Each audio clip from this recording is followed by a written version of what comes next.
Ladies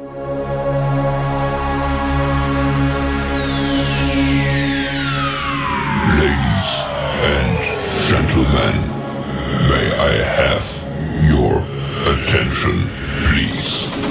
The show starts in 10, 9, 8, 7, 6, 5, 4, 3, 2, 1. Go. The old war, I don't remember so much about it because I was so young. I was 10 years old at the beginning of the war. My parents were slaves, my father a Spaniard, my mother was French Creole. During the war, all the children had fear.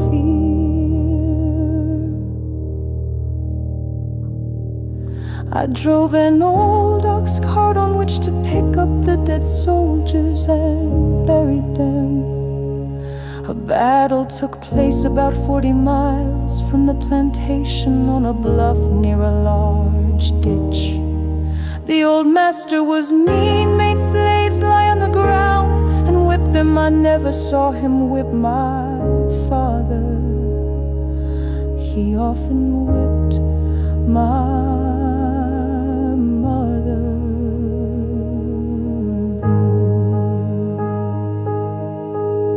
The slaves lived in little cabins. I was married on the 22nd May 1884 by a judge, and after the priest blessed the marriage, we were freed on July 4th. 1 year after the marriage, I left the big house and made a home for my own. I was blessed with many children, 11 boys and 5 girls.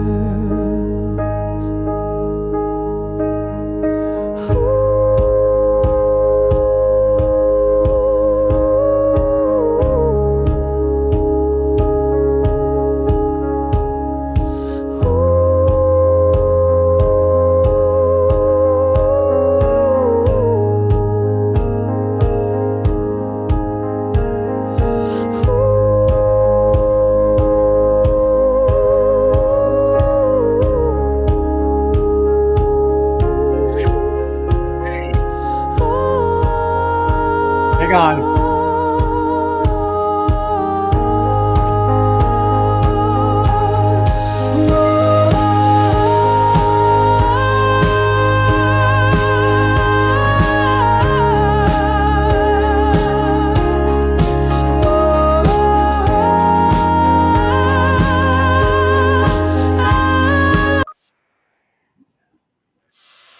Let's try it this way, okay, Morris?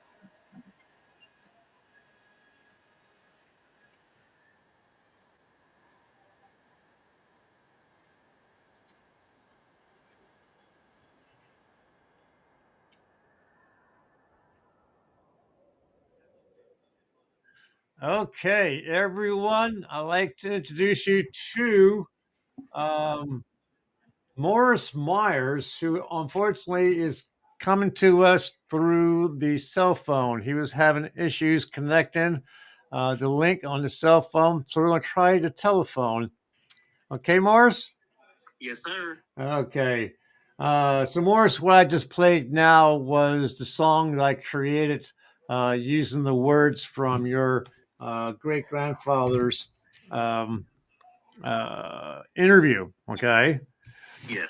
So what we're going to do is, folks, can you hear him? Jen, can you hear him okay? I can very well. Thank you. Excellent. Okay, so we're getting out. Okay, so Morris, we'll talk a little bit about your great grandfather. To me, he's first off a hero because he survived slavery and he produced 15 children, 11 boys and 5 girls, which you were finally a descendant of. And Morris, I count you as a really good friend of mine. In fact, Morris, why don't you just introduce yourself to folks? Tell them, that you live in Texas and so forth, and give a little bit of background as to why you support the Confederacy, even though you're a descendant of a slave. And while you're doing that, I'm going to pull up a picture of you so the folks can see you. Okay. Okay. Well, first of all, I'm a South. I'm from the South, and we don't know nothing about anything else. You know what I'm saying? I mean, our whole thing is like it's wrong.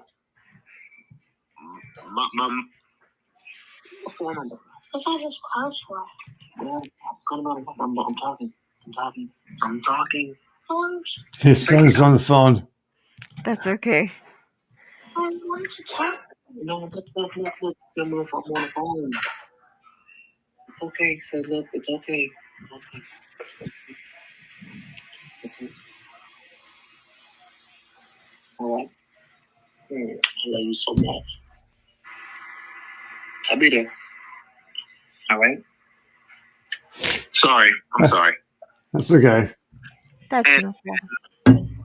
it's like I had a stroke, so you could see that I have some issues or whatever it is coming by. But in my story, I was passionate because like nobody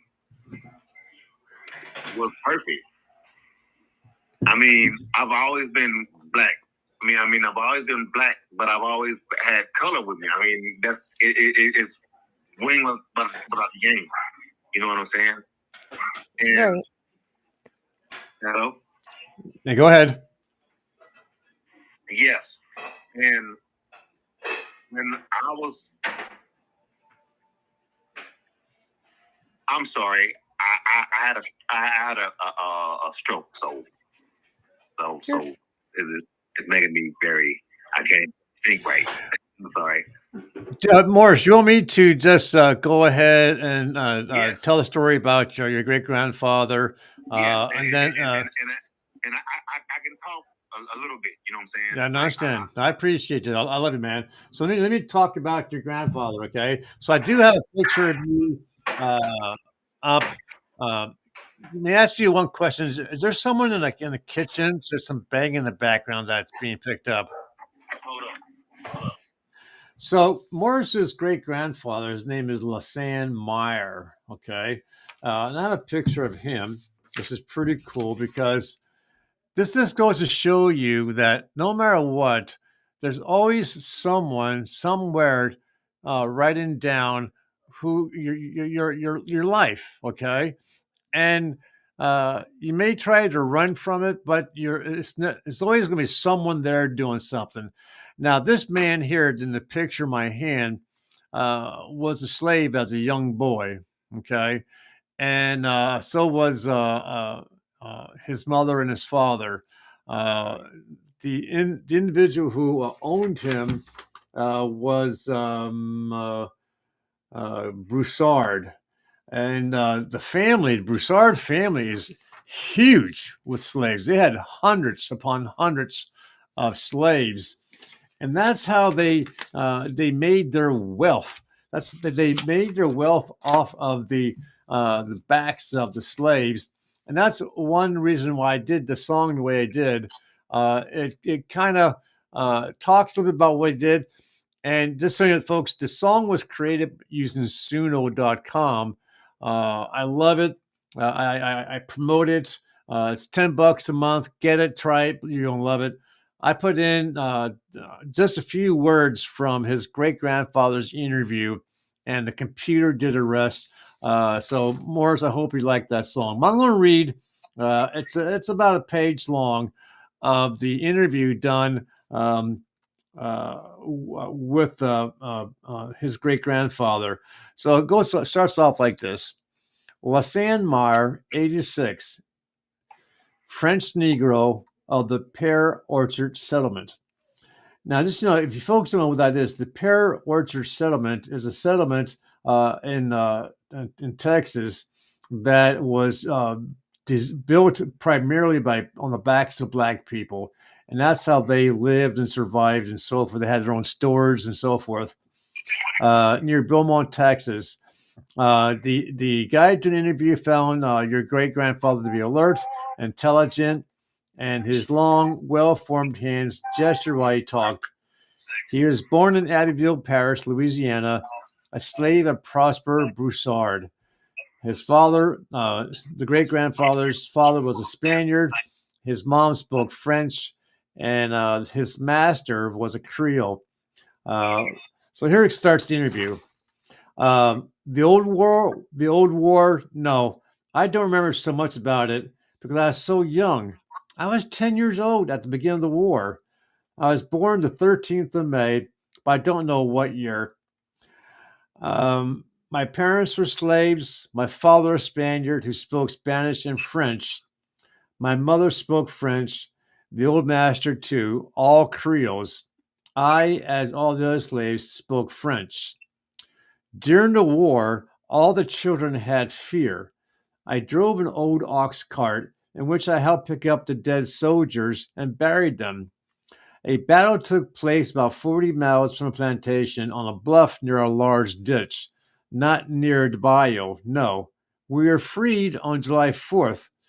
After the war, I remained with my old master. I worked in the house, cooked in the kitchen. Early each morning, I made coffee and served it to my master and his family while they're in the bed. Now, keep in mind, folks, this person was a slave. He witnessed horrific things.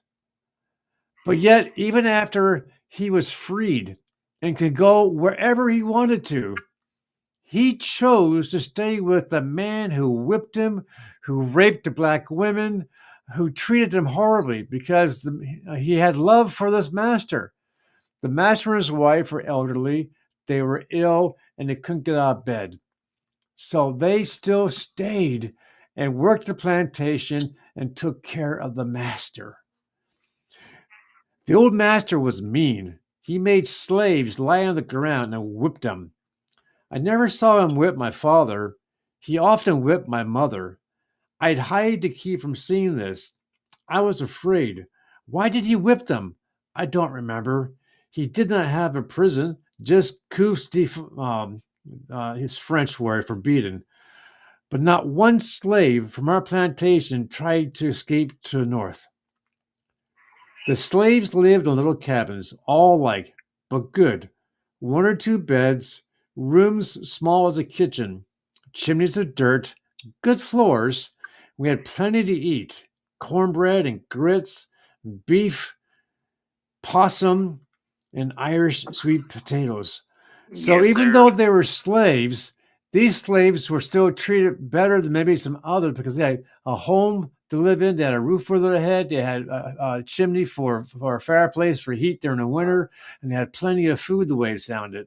So even though the master whipped him and kept them as slaves, they still were treated well. Everyone raised cotton. In the evenings, the slave women and girls seeded the cotton, carded it, made thread of it on the spinning wheel. They made it into cotton for dresses and suits. No shoes or socks. In the winter, the men might wear them in winter, never the women or the children.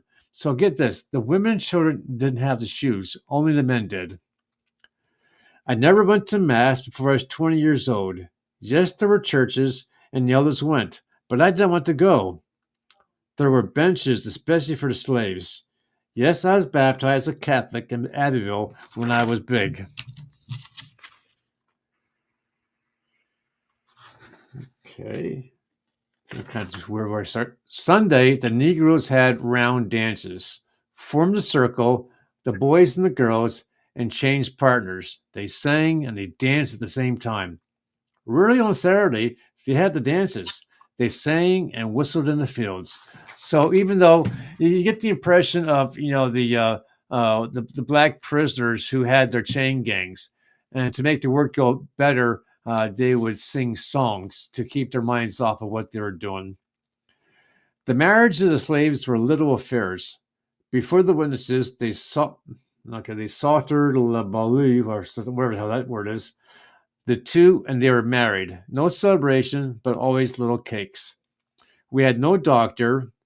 We had vinegar for the fever, sarsaparilla, some other French word, herb, sometimes called labencyth amber, and a drink of whiskey or gin. Oh, Mike, I like that kind of medicine. Woohoo! Hey, I don't feel good, Mom. Can you have some whiskey? Sure, help yourself. Yeah. But we had little cakes and special things to eat, but no presents. I was married by the judge first, and after marriage was blessed by the priest. I was 21 years old. I wore a new suit because I had some money. I worked in the house during the day, and at night I caught wild horses and sold them. I remember my wedding day. It was a Saturday before Mardi Gras. My wife came from Grand Chenier to Abbeville when she was small. We had 16 children, 11 boys and 5 girls. 3 girls and 2 boys died when they were small. So he had a total of 16, 19, 21 children. Oh my goodness. 1 year after my marriage, I left the big house and made a home of my own. For an enclosure, I made a levee of earth around. I planted cotton. I worked the place for so he must have been on someone's rented land because he gave up a third of what he produced in the crops. I came to Beaumont 12 years ago so my children could work because I was too sick. I could no longer work. So here's this man. Let me show you the picture again.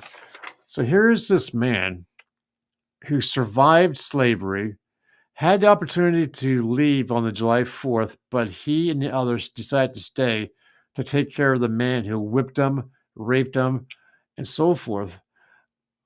Morris, as a black man, why would he, after suffering the slavery, do you think he would stay with his master?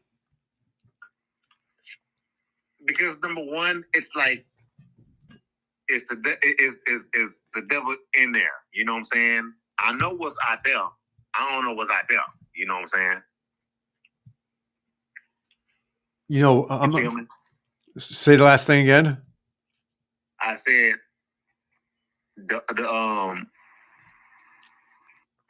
you know what they gonna do, but I don't know what they gonna do. I'm gonna stay here. Okay.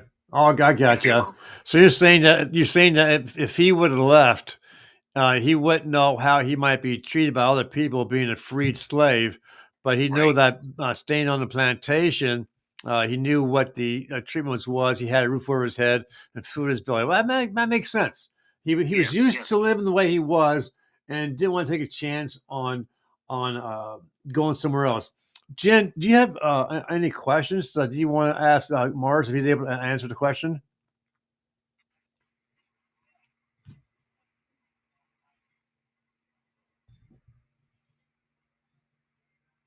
She's having audio problems. Yeah, I don't want to talk about that. Anyhow, sorry. You caught me.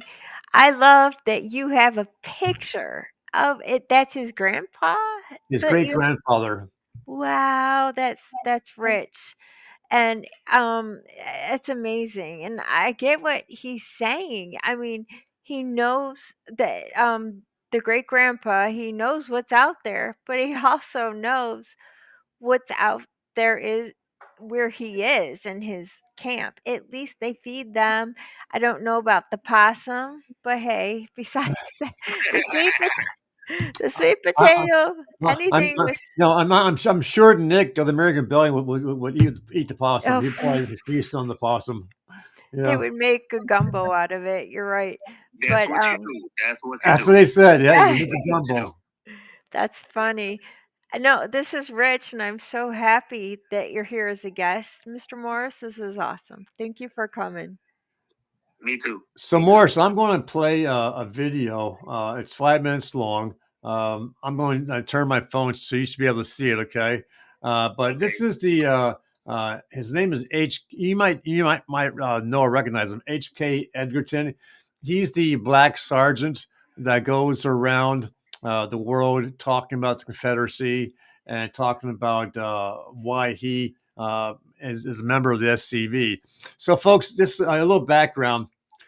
The flag that's behind me here, okay, as you can see a little bit of it. Um, Better. let me just get rid of this a little bit. Oh, I don't want that. That does stop. So let me just show this flag here a second. Da-ba-ba. There. So, folks, see this flag here? I'm the Confederate flag. I don't know, Morris, if you got your camera on to see this, but I'm showing the folks my flags. Okay, Yes. and people will look at that flag like my grandson said I did. And because the way they're being taught in schools, that flag to them represents slavery. Mm. No. Okay. Morris, No. what do you think that flag represents? That's what I'm from. You know what I'm saying? I love my flag. I love my flag. You feel me? Yes, I do. That is mine. It's not about blue or red. It's not. It's about the South and how we run things. We do things different. You know what I'm saying? So that's all that is. Yeah. So I'm going to do a quick shout out to the people who are watching right now. I have William Grant, Rosemary Andrews, Jan O'Malley, and that's it.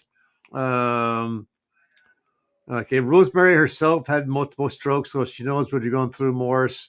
Rosemary, he's from Texas. Okay, his great grandfather was from Louisiana. Modern day slavery is watching right now. And Rosemary said that the family of Broussards are still very much infiltrated in Louisiana.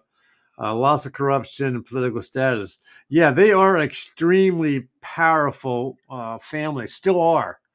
Uh, and they are because of the money they made off of slavery. Okay, so I'm going to before I do that. I want to get back to here so I can see where I'm at. So I'm going to make sure I try to catch all the comments if I can.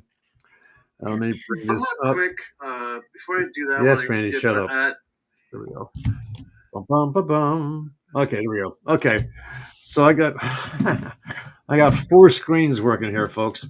Okay, so I'm going to play this video. It's put out by the SCV, which stands for Southern Confederate Veterans. Okay, and they did this production about the black sergeant.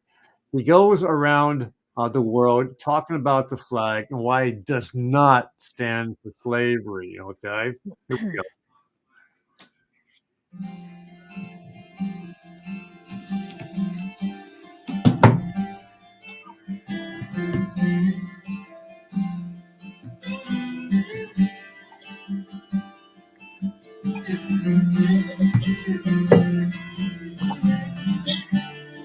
I'm a Southerner, first of all. As you know, I'm a former president of NAACP in the city of Asheville, North Carolina. After I read some of the letters from my babies on how they were losing their First Amendment rights in the schoolhouse and how people were using implied immunity to stop them from wearing their T-shirts, a lot of them crying out to help from the Southern Legal Resource Center. And surprisingly for me, a great deal of those babies that were crying out for help were black babies. the whole institution of slavery has been blamed solely on Christian white folks in the South, and the whole world acts as though it did, and the whole world did participate. You know, black folks and white folks in the South and America, we've been family in lieu of slavery for a long time. For me, the victory didn't come with Mosley over there at Appomattox Courthouse for those folks. In the hearts and minds of us, that thing still was there, the love for the Southland of America. So the only way, basically, that we can do this thing is to dumb down the people and grab black folks and separate them down in the South. How are you going to separate Confederate history and Southern history from black folks? But they don't talk about Levi Carnine, Reverend McLean, Hope Collier, John Edgerton. They don't talk about these folks because, I mean, these are black heroes who fought very bravely. Reverend McLean said, "My God, to Honorable General Robert E. Lee, he told his people, after he educated himself with the money that General Lee had given him, keep your faith in God, find yourself, get yourself educated, and beyond all else, put your faith and trust in the white man in the South, no other, because he knew what was in the hearts and minds of Southern people." These folks talked about Nathan Bedford Forrest. If it don't be for Nathan Bedford Forrest and that original Ku Klux Klan, I'm not talking about what happened after Nathan Bedford Forrest. Many of us Southerners, red, yellow, black, and white, would be just like the dinosaur around here in the South of America, extinct. And people don't understand that. They just say Ku Klux Klan, and all of a sudden they gather these images of my flag and white men standing around beating and hanging and whipping black folks. Wrong, wrong, wrong. Gladys Stevens and his boys found out how successful the Klan was at defending Southern people. They don't think right. What did they do? They started sending their boys down here and dressing up like the Klan and committed terror in the South. And then all of a sudden, you know, Nathan Bedford Forrest understood this thing. He told his men, let's just come home. Let's go home and forget about this thing. And I'll tell you something. From all the accounts of what you do find, there was not a single man who looked like me that would have given his life for Nathan Bedford Forrest. Trained cavalry of black folks on plantations all across the South End of America, make all the implements of war, stayed at home, provided all the foodstuffs. Many went off to fight in the war gloriously.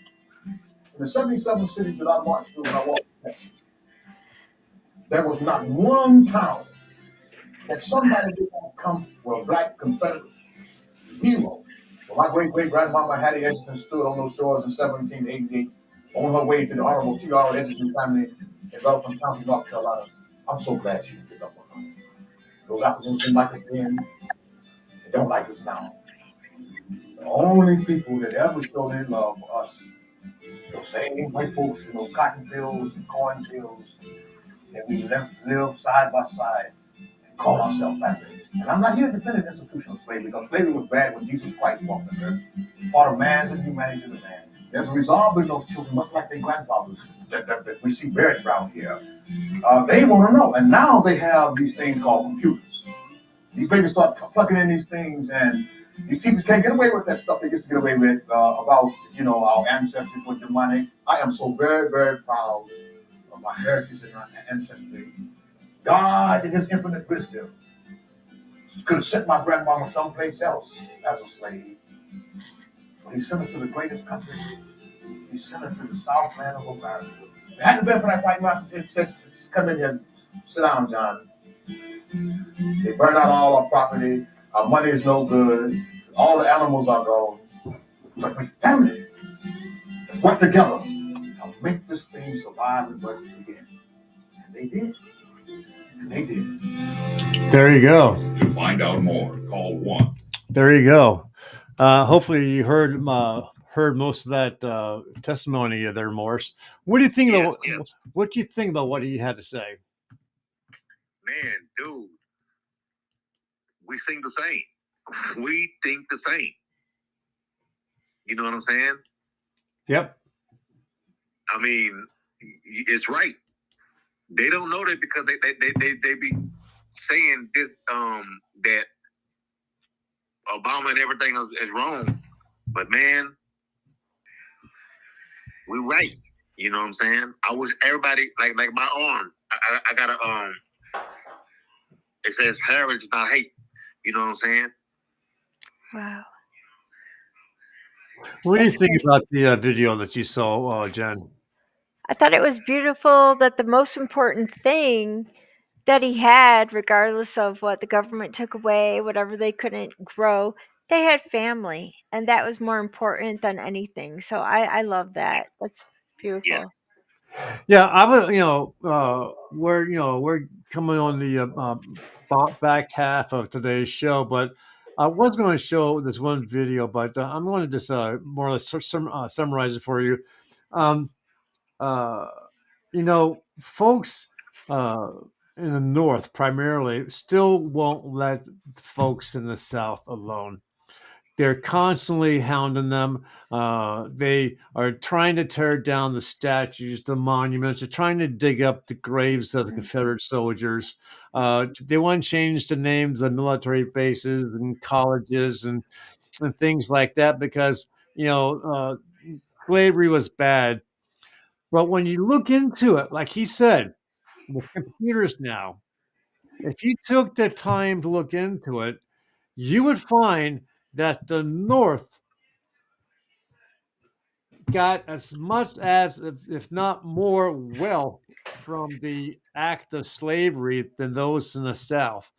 Now, the folks in the South, the white men in the South who had the slaves, used them to plant fields, to grow things, and so forth, which gave them a large amount of money in the bank. And then the white folks in the South wanted to go somewhere to spend it, so they went north to spend the money.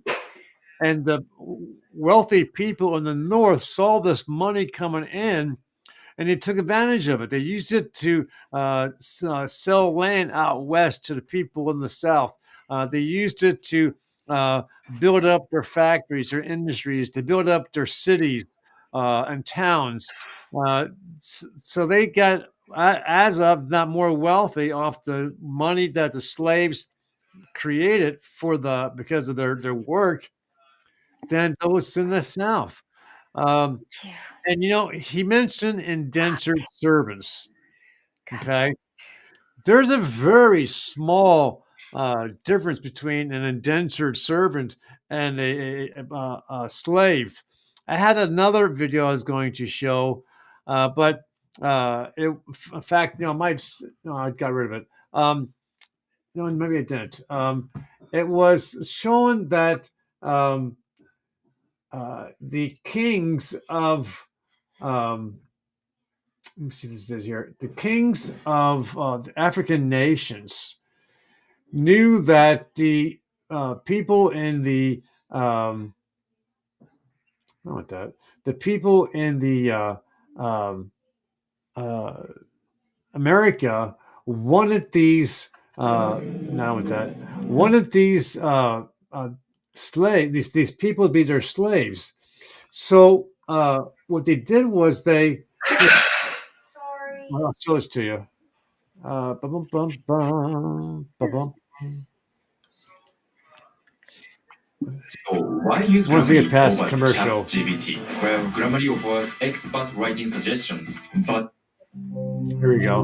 I'm going to get to where he talks about the king of Africa and how they were making money. With Portuguese colonies in West Africa and Spanish settlement of the Americas shortly after. The crops grown in the new colonies, sugarcane, tobacco, and cotton, were labor intensive, and there were not enough settlers or indentured servants to cultivate all the new land. Natives were enslaved, but many died from new diseases, while others effectively resisted. And so, to meet the massive demand for labor, the Europeans looked to Africa. African slavery had existed for centuries in various forms. Some slaves were indentured servants, with a limited term and the chance to buy one's freedom.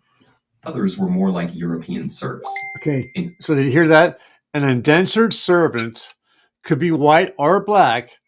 They swear themselves to the person who has the money to work for them for a period of time. And they got a little bit of snipping of money and maybe some food and a place to live. And at some point in time, if they had enough money, they could buy their freedom. But what happened was the people who had the indentured servants kept increasing the price. So, yeah, so if you give me $100, You can buy your freedom. Oh, you have $100? No, I meant 150. I'm sorry. Yeah, You said Yeah. 3 years. No, I meant 5 years. So yeah. they kept him as a slave. Mhm. Okay. So here we go. Some societies, slaves could be part of a master's family, own land, and even rise to positions of power. But when white captains came offering manufactured goods, weapons, and rum for slaves, African kings and merchants had little reason to hesitate. They viewed the people they sold not as fellow Africans, but criminals, debtors, or prisoners of war from rival tribes. By selling them, kings enriched their own realms and strengthened them against neighboring enemies. Okay, so you get that. So the captains of the slave ships going to the African nations say, look, I tell you what, I have a cargo full of rifles. In exchange for the rifles and the ammunition, I want 300 of your people. Right. And so the king saw these weapons, and they're still using spears and whatever, knives and stuff. And they see these rifles. And, oh, wow, I can shoot and kill my enemy 200 feet away without even getting close to them. So yeah, sure, I'll give you my people. I don't need them. And so what they do? They emptied their prisons. Does that sound familiar? Right. Okay. They sent people to the new world that they didn't want in their world because they were criminals. They were people that didn't help. They were, terrible people. Let's get rid of them. And I'm going to get rifles in exchange. Hey, hallelujah. That sort of thing, right? Yep. Kingdoms prospered from the slave trade, but meeting the Europeans' massive demand created intense competition. Slavery replaced other criminal sentences, and capturing slaves became a motivation for war rather than its result. To defend themselves from slave raids, neighboring kingdoms needed European firearms, which they also bought with slaves. The slave trade had become an arms race, altering societies and economies across the continent. As for the slaves themselves, they faced unimaginable brutality. After being marched to slave forts on the coast, shaved to prevent lice, and branded, they were loaded onto ships bound for the Americas. About 20% of them would never see land again. Most captains of the day were tight packers, cramming as many men as possible below deck. While the lack of sanitation caused many to die of disease, and others were thrown overboard for being sick or as discipline, the captains ensured their profits by cutting off slaves' ears as proof of purchase. Yeah. Some captives took matters into their own hands. Many inland Africans had never seen whites before and thought them to be cannibals, constantly taking people away and returning for more. Afraid of being eaten, or just to avoid further suffering, they committed suicide or starved themselves, believing that in death their souls would return. There you go. Does some of that sound horribly like what's going on today? Right. It's like, okay, this, have open borders and all these people coming into our country we don't want, let's sell them into sex slavery and things like that. Hey, I got some new people. Hey, David Nobar, good to see you. Thanks for being here. Matt Holmes, how you doing, boy? We're here talking about slavery and a little bit about the war between North and the South. So, Jen wrote up some questions here. So let me move. Yeah. Oh, Jesus. You okay? Oh, yeah. The dog just wanted to shake my hands, and I have a very hot cup of coffee. I'm like, now is not the time we shake hands. Yeah, there you go. Okay. Yeah. Excuse Well, me. at least your dog doesn't walk on your desk and put his butt up in your face like my cats do. No, no. Yeah, they do that. That's Okay, funny. so Okay, here we go. one of the questions that Jen had was, what were the main causes of the Civil War? You can tell that she's a Yankee. She used the word Civil War. I know, pardon me. Beyond slavery. Folks, just so you know, when someone says Civil War, you're a Yankee. That's what Yankees say. It is the war between the North or the South and Right. the war for Southern independence. That's how you would say it. So she head down here to explore deeper political, economic, and cultural tensions. So, uh, Morris, do you think slavery was a reason for the war between North and the South?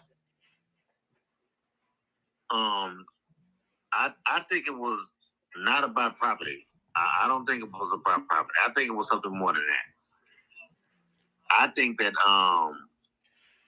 they just used that as a scapegoat. Mm. Okay, so if you've heard it, he said he thinks that the folks from the North used slavery as a scapegoat to invade the South, um, and you know um, the horrific treatment that the Union military uh, Right. did against those in the South can be written down as war crimes. And Jen and I are going to be doing a series of broadcasts concerning the war over the next couple of weeks. So we'll be addressing those issues and those broadcasts. So stay tuned for more shows from Jen and myself concerning the war. Um, the other one was, I think it was number 6. Um, what was Abraham Lincoln's main goal at the beginning of the war, and how did it evolve? Um, so, Morris, do you think that Lincoln finally got into the war because he was using the black folks as an excuse to free them, to make them a better person, and then after he freed them, he just continued to invade the South because he wanted the land and he wanted the wealth that the South had to offer. Do you think that's what he did? Yes, yes, yes, yes, exactly. And I know the folks in the South, when they see images of Abraham Lincoln or hear his name, they get disgusted. Why would you think that? Because um, they own slaves. You know what I'm saying? So it wasn't slaves. It wasn't slaves. Everybody had slaves. Except Lincoln. I mean John Lee. Mm. So if you folks heard what he said even General Lee did not own slaves. Um, you know, uh, a couple years back, I was uh, doing genealogy for a person, and uh, there was a university that was built at slave labor, and I think I can't think of the name of the college. Huge college that was built by slaves. And for some stupid reason, one of the students decided to do a report on the history of the college to find out that it was. I think one of the names of the college was Lee University because General Lee had given money to it. But anyways, found out that it was built by slaves. Had a huge fit about it. I got some other people up to it, and they started having uh, these little sit-ins and silent revolts on this college grounds and so forth. But instead of the university administrators having a backbone and telling these students just get the hell over it, they agreed and decided to change the names of all the buildings that reflected the names of Confederate generals. And they also, there was a room that had memorabilia from the war that was donated that they got rid of because these kids were having a fit about Confederacy and the slaves. Um, she has here down, how did the Emancipation Proclamation effectively affect enslaved people? Morris, do you think the Emancipation Proclamation helped or hindered the black people in the South? To tell you the truth, now, oh yeah, yeah, they tripping. I'm sorry, and they should have all of them. Man, they tripping. To tell you the truth, now, all I can say, dude. Oh yeah, is they tripping. You know what I'm saying? Yes. It says, what are some common myths or misconceptions about the Civil War, Yankee, that people still believe today? So, Morris, in your thoughts, people today, when they think about that war, uh, what do you think some of the misconceptions about it might be?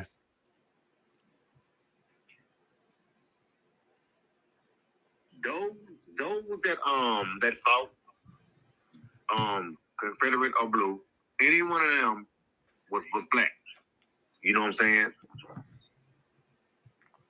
We Texas, we had strong roots for that, and I don't like to think that anybody can. It's like you believe in you believe, I believe in my belief. We can all be the one. You know what I'm saying? We can all be as one. Right. But Right. it comes down to it because of the misconfusion,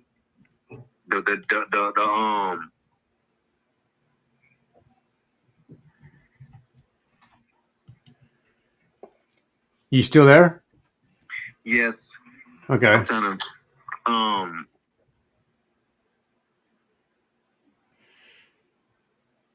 Okay, folks. Breaking news. The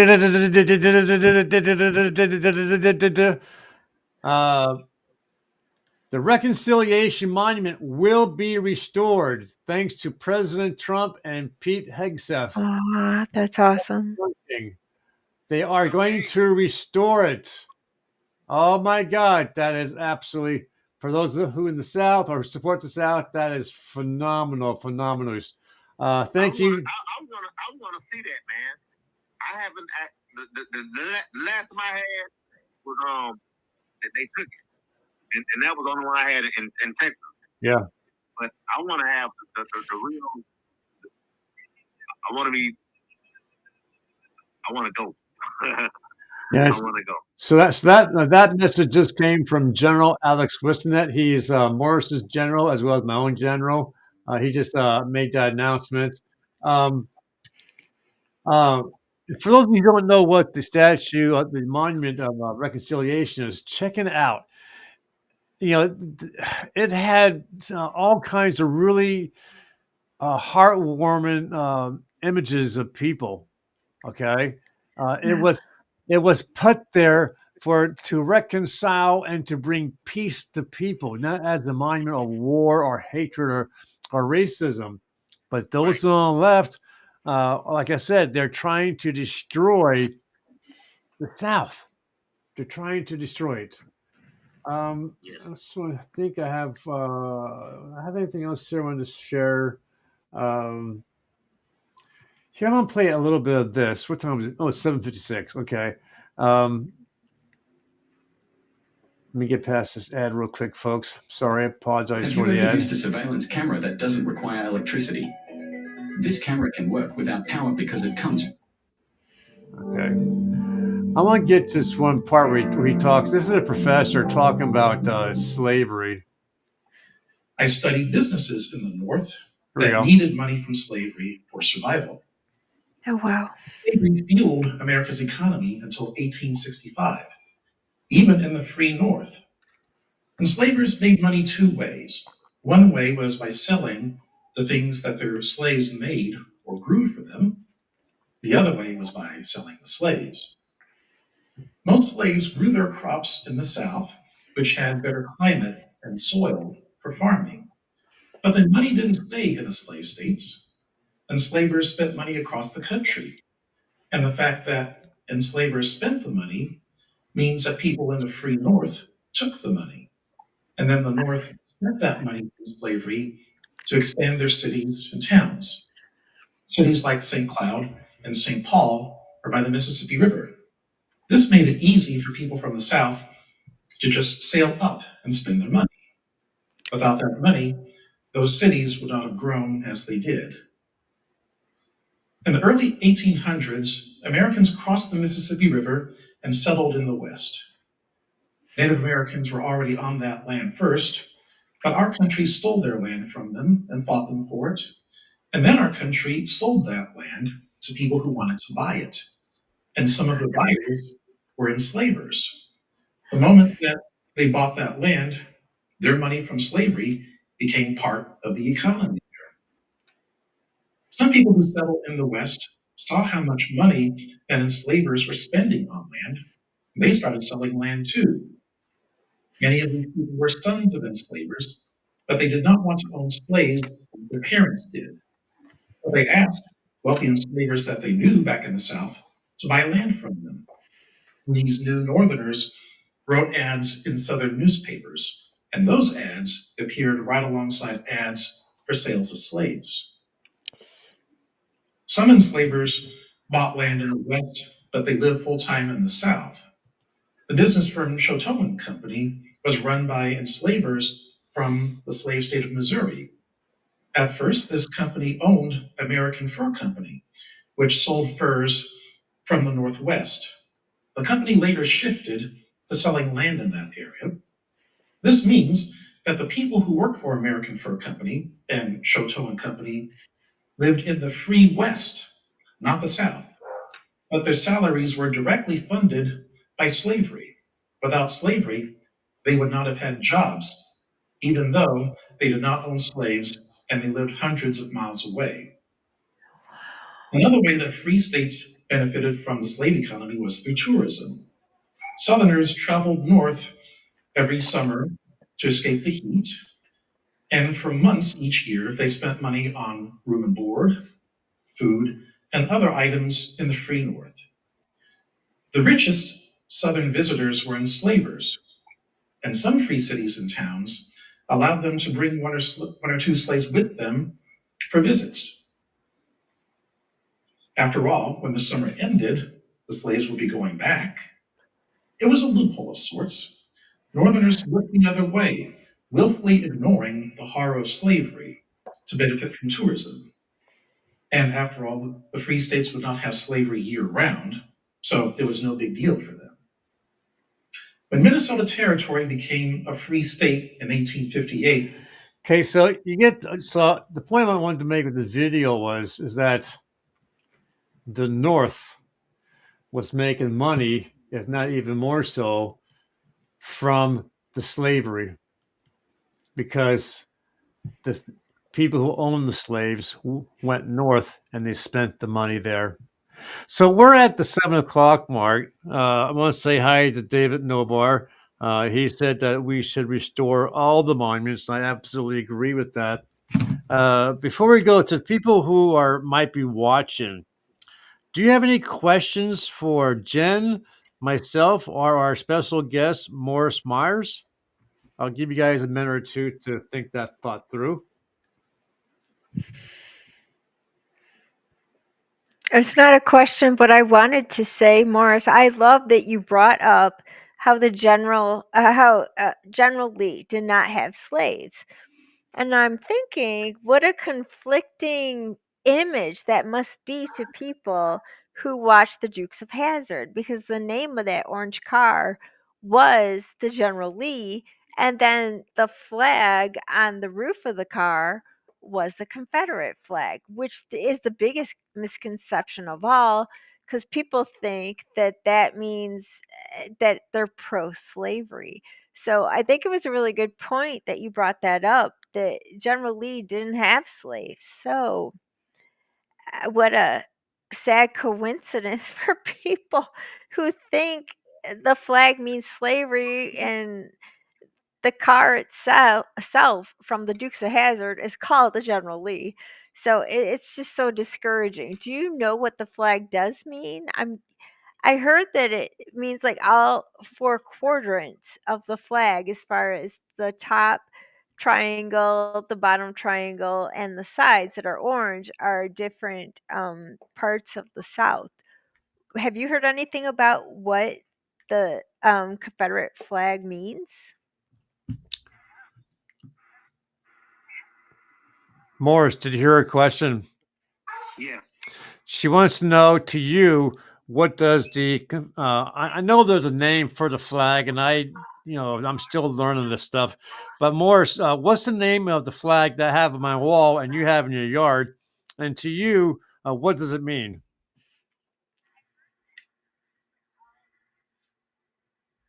It's my heritage. You know what I'm saying? It's my heritage, and a lot of people don't know that. Like I said earlier in my post when I was able to speak, that they don't know what their grandmas was. They don't know that.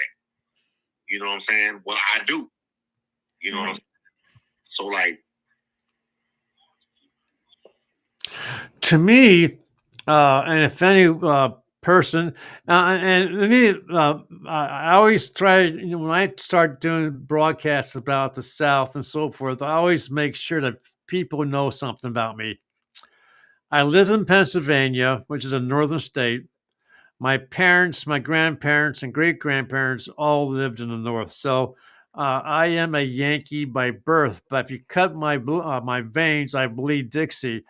I love the folks in the South. I love the way they live. I love the fact that they place God, country, and family, they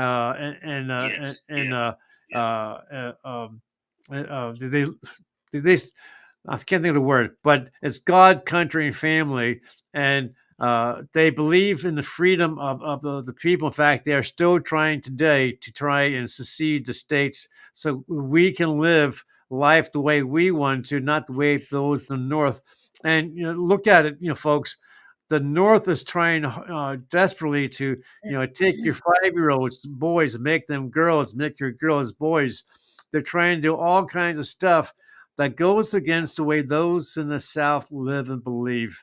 Okay, um, so uh, so Matt Holmes says the battle flag behind me is the battle flag of the Army of Tennessee. Is that the one that says "Don't tread on me," Matt? I'm pretty sure that's the one.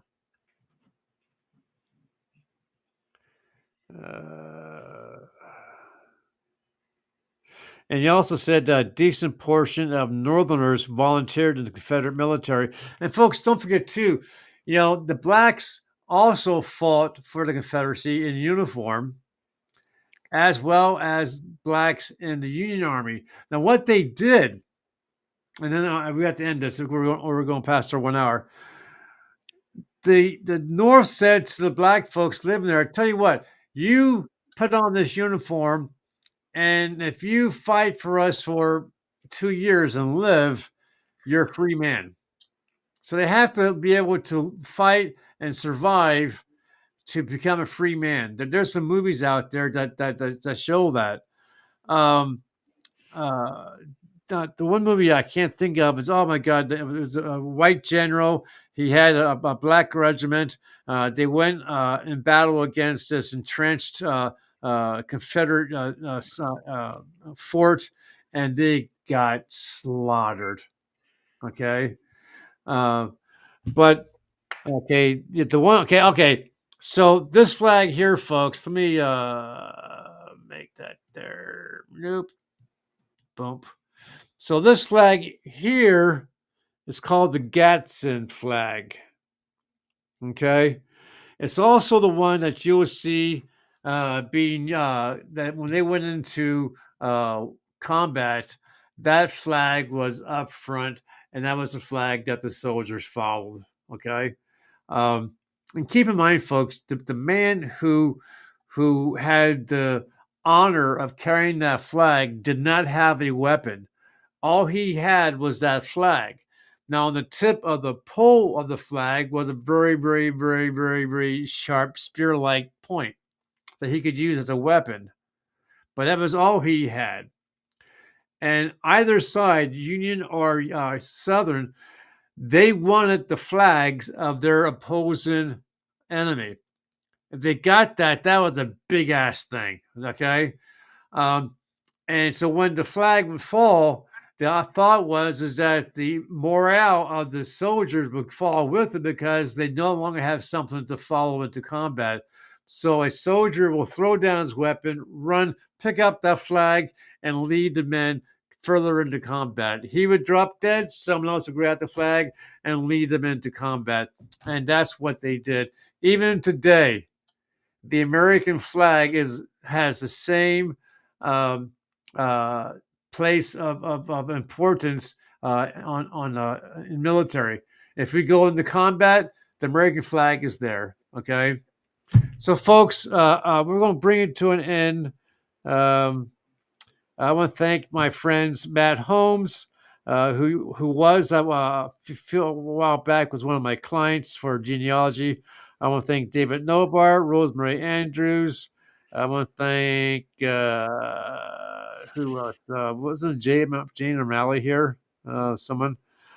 So I want to thank the folks who made comments. Those who didn't make comments, shame on you. The whole idea was for you guys to make questions and answers and so forth. So I thank the folks who made comments. Just shut me up here. Jen, before I bring this to an end, is there anything you wanted to say or ask Morris? No, but I know Morris was trying to tell us something. What were you going to say, Morris?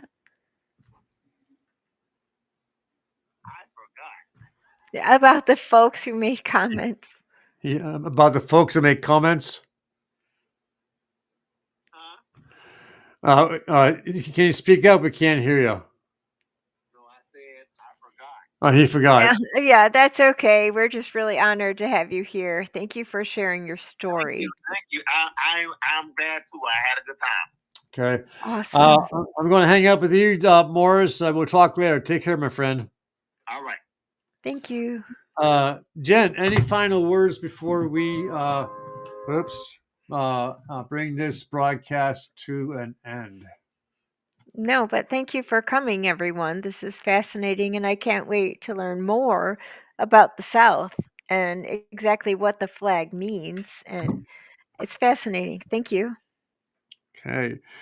Rosemary Andrews just showed us here as well. So, folks, I want to say thank you. Oh, Brad Bowden. I just saw him. I'm sorry, Brad, you're on my other screen.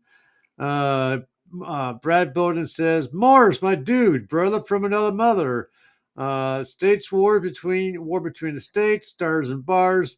That's the naval flag of 1775. Don't tread on me. Brad, sorry I missed your comments. I was looking at four different screens here. Let me just show you what I got going on here. I have these. Where am I at here? I have monitor 1. I have monitor 2, monitor 3, monitor 4, and monitor 5. So what I need are more hands and more eyes. So folks, Jen, I want to say thank you for being here. We're going to have a good time with making and producing more broadcasts about the South. She has all kinds of questions and interests of the South. We're going to do things about the different wars, different battles, and the importance of them as well. So, Jen, any final words before I kick you out? No, just thank you for inviting me. This was great.